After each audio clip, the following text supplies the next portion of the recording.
era en ese momento un dolor de cabeza para el gobierno, porque...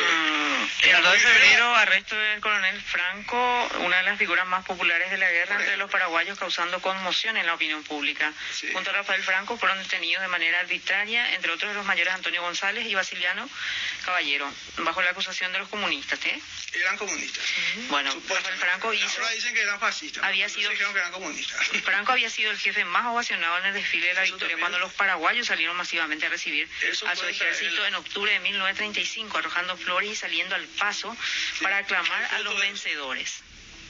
El 26 de enero del 36, Franco volvía a ser proclamado, o sea, a ser aclamado en un acto de la Asociación de Combatientes NITA, donde se escucharon fuertes críticas al gobierno de José de Ayala. Claro, el coronel Franco, por ejemplo, él, en Bolivia hay mucho, como dice Augusto Céspedes, un famoso escritor boliviano, porque dicen que los dos grandes, Augusto Roabasto y Augusto Céspedes, son los dos mejores escritores que narraron la guerra del Chaco.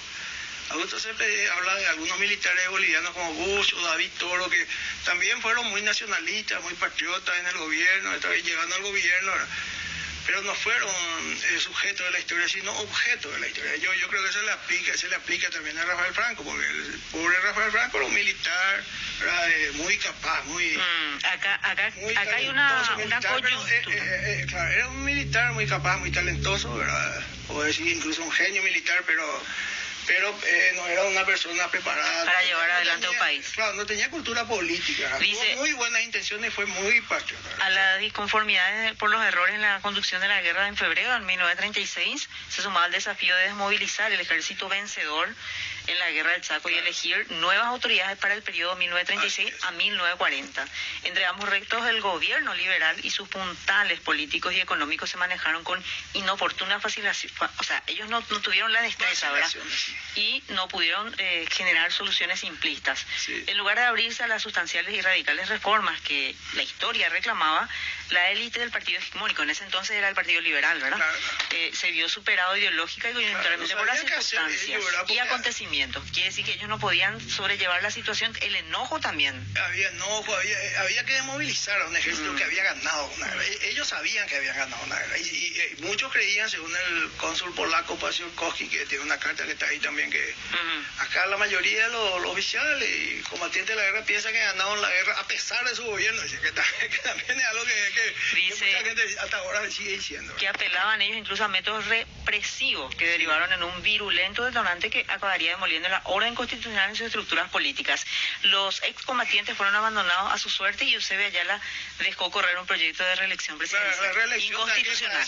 Reelección parece también otro tema que siempre no... un término que... Tiene un imán, parece. Aparece al cuarto año de cada gobierno. La cibria... Ahí cuando está por terminar, parece, no, y en Palacio creo que hay un imán ahí en el... No, ahí el fantasma del poder.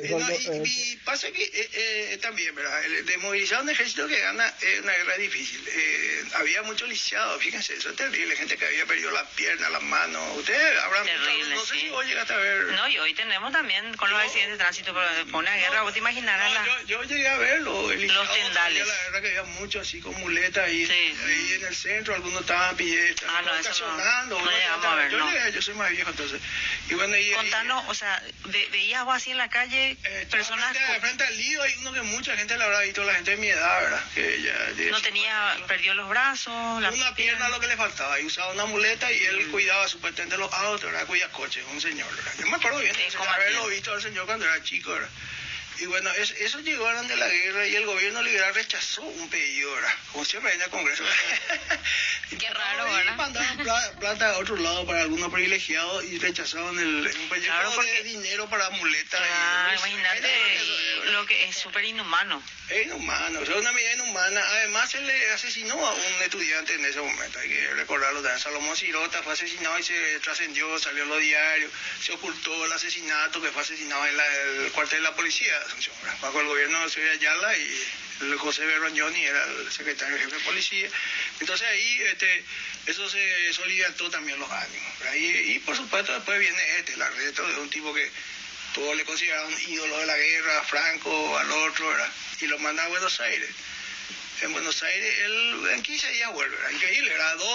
15 días tardó, ¿verdad? Le tiraron ahí en Clorinda, ¿verdad? No, hay caso.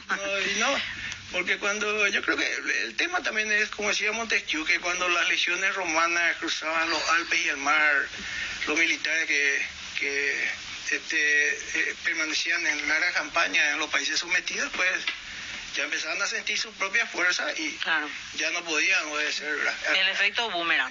Claro, Bueno, 9 de la mañana, 7 minutos. Vamos a hacer una breve pausa y volvemos en un rato.